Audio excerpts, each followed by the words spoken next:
ফুলকপিকে এভাবে কেটে নিয়েছি ভর্তার জন্য, টমেটোকে এভাবে কেটে নিয়েছি, সিমকে এভাবে কেটে নিয়েছি, কাঁচামরিচ একটু বেশি করে দিয়েছি আর রসুনের আস্ত কোয়া। এখন দিচ্ছি পেঁয়াজ কুচি। অনেকে আলাদা আলাদা করে ভাজেন, আমি একসাথে ভেজে নিচ্ছি ভর্তার জন্য। আর দিচ্ছি তেল পরিমাণ মতো।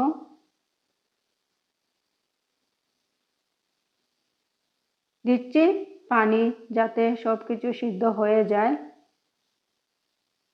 সিম ফুলকপিগুলা এখন ঢাকনা লাগিয়ে চুলার আগুন জ্বালিয়ে দিব। আসসালামু আলাইকুম, ওয়েলকাম টু উর্মিস কিচেন। সবাই কেমন আছেন? নিশ্চয়ই ভালো আছেন। আল্লাহর রহমতে আমরা ভালো আছি। কিছুক্ষণ রান্না করার পর এখন নেড়ে চেড়ে দিচ্ছি।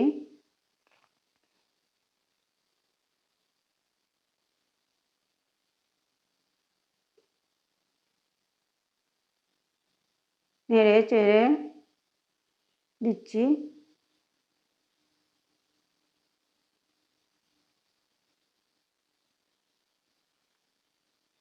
এখন ঢাকনা লাগিয়ে আরও কিছুক্ষণ রান্না করব যাতে সিদ্ধ হয়ে যায়।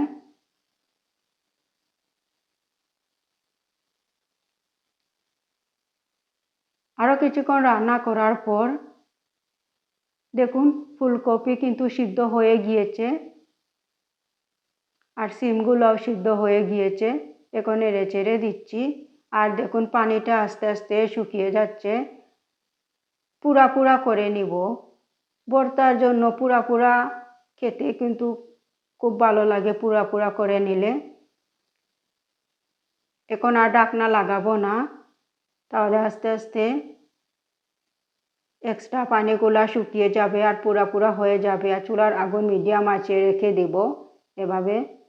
দেখুন আরও কিছুক্ষণ রান্না করার পর দেখুন আস্তে আস্তে নিচের দিকে পুরা পুরা হয়ে যাচ্ছে। আরও কিছুক্ষণ রান্না করব যাতে আরও পুরা পুরা হয়ে যায়।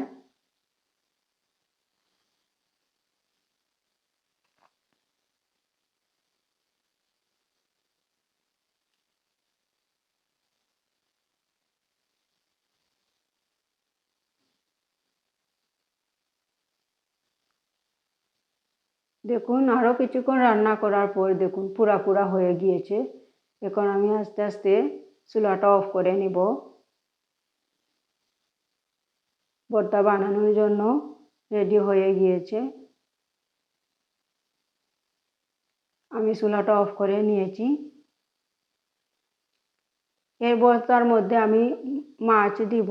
এখানে নিয়েছি বোয়াল মাছ, কাটা ছাড়া মাছ, লবণ আর হলুদ দিয়ে মাখিয়ে নিয়েছি। এখন পাতিল বসিয়ে দিয়েছি, অল্প তেল দিয়ে ভেজে নেব।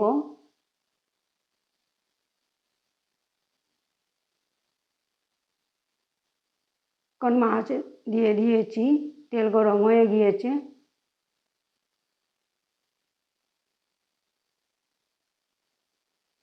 এখন উল্টিয়ে পাল্টিয়ে মাছগুলা ভেজে নেব।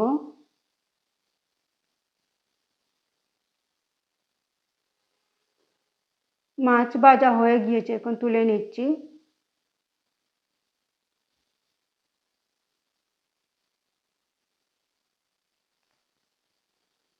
এখন মাছের কাঁটাগুলা বের করে নিব অফ ক্যামেরাতে।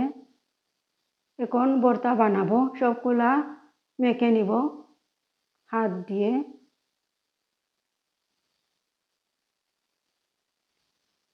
মেখে নিয়েছি দেখুন। এখন দিচ্ছি শুকনো মরিচ। শুকনো লাল মরিচকে আমি টেলে নিয়েছি। এখানে 3টা শুকনো লাল মরিচ দিয়েছি। আর দিচ্ছি কাঁচা পেঁয়াজ। কাঁচা পেঁয়াজ যে কোনো ভর্তার মধ্যে আসলে খেতে খুব ভালো লাগে। আর দিচ্ছি ধনিয়ার পাতা।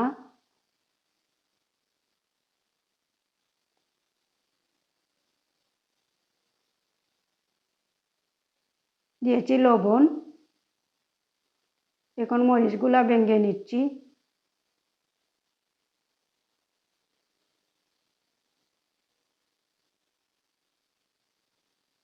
এখন পেঁয়াজের সাথে মিশিয়ে নিচ্ছি। এখন কাটা ছাড়ানো মাছ দিয়ে দিচ্ছি।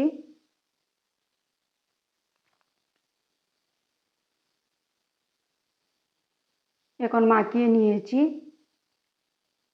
যে পাত্রে মাছ ভেজেছিলাম সেই পাত্র থেকে তেলগুলা দিয়ে দিচ্ছি। খেতে কিন্তু দারুণ মজার হয়েছিল।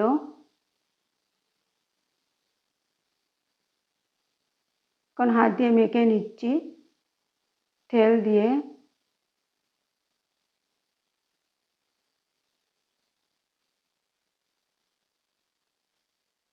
এখন মুখে দিয়ে দেখছি লবণ ঠিকঠাক আছে কিনা।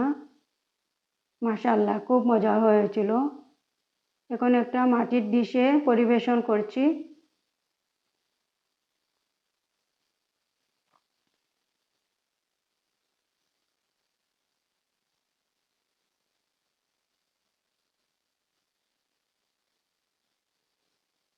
ভর্তাটা এতটা মজাদার হয়েছিল, প্রথমে খেয়ে নেই বাদ দিয়ে।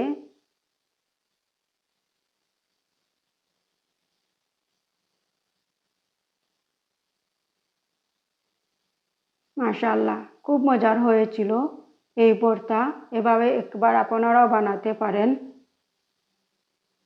খেতে দারুণ মজার হয়েছিল।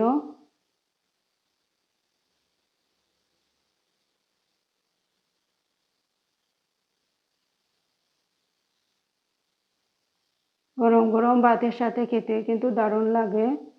দেখুন কতটা লোভনীয় হয়েছে এই ভর্তা। আমার এই ভর্তার রেসিপি কেমন হয়েছে আমাকে কমেন্ট করে জানাবেন। আমাকে সাপোর্ট করবেন। সবাই ভালো থাকবেন। আল্লাহ হাফিজ।